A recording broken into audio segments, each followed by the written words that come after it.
What's up, guys? It is Nikel Brooks. In this video, I want to talk about emotions. Your emotions.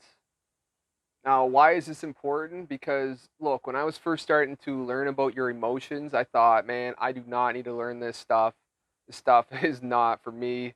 Stuff's for girls. You don't have to. I don't have to learn about this, but learning about your emotions is gonna put you way further ahead of the crowd because your emotions it affects so many different areas of your life. Like, for example, it affects your finances, your relationships, your happiness, your joy. It affects all this. Learning about your emotions is going to help you in these different areas, and more than just the ones that I just mentioned. That's just a quick summary. It's going to affect you. It's going to help you in all kinds of stuff. It's going to make you more happy to be around. You're going to enjoy life more. Before we jump into it, smash that little like button down below. Subscribe to the channel to get more videos like this. Having a good, healthy relationship with your emotions is going to help you in all different areas of your life. Because, for example, it's going to help you in your relationships.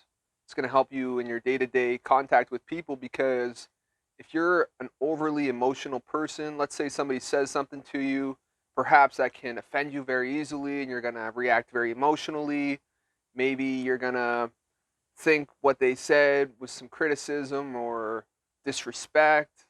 If that's the case, you're going to be very emotional in your response because I heard a saying that life is 10% happening to you and 90% how you respond.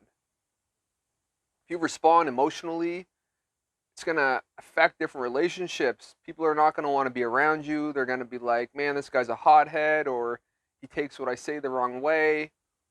They're going to think that they got to be very cautious with how they talk to you, and it's going to be not a very pleasant experience if you're an emotional person. It also is going to help you in your finances because most often when we make purchases, we make a buying decision, we make that emotionally. I heard it's a saying that says that we make purchases emotionally and we justify that intellectually. That when we make a purchase, it's just an emotional decision.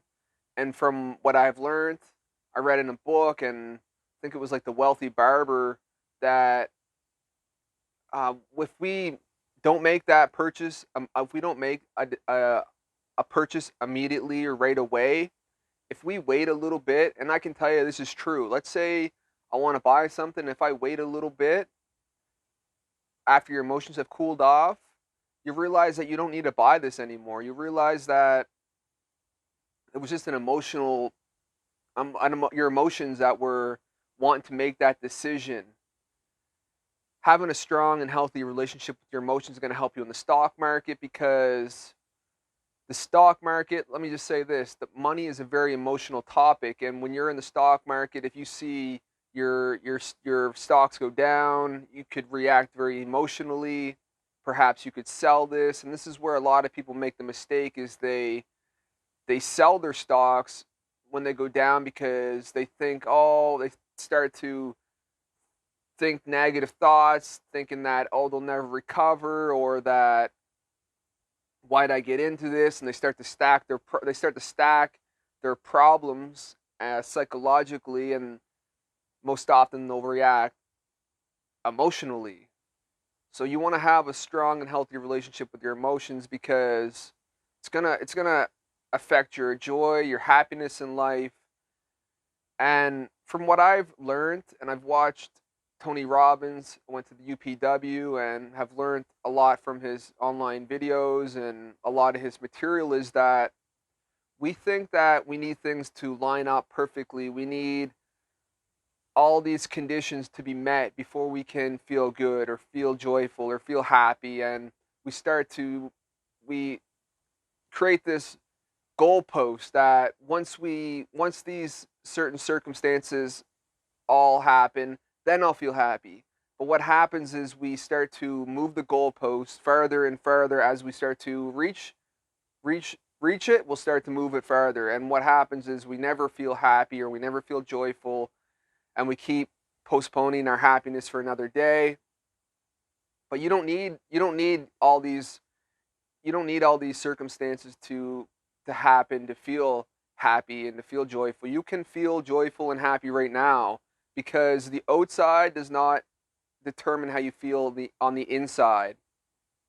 You can feel good and feel happy and feel grateful and all these positive emotions right now. So if you guys can like the video, smash that like button down below. It helps so I can continue to do these videos for you guys. Thank you guys, and I'll see you in the next one.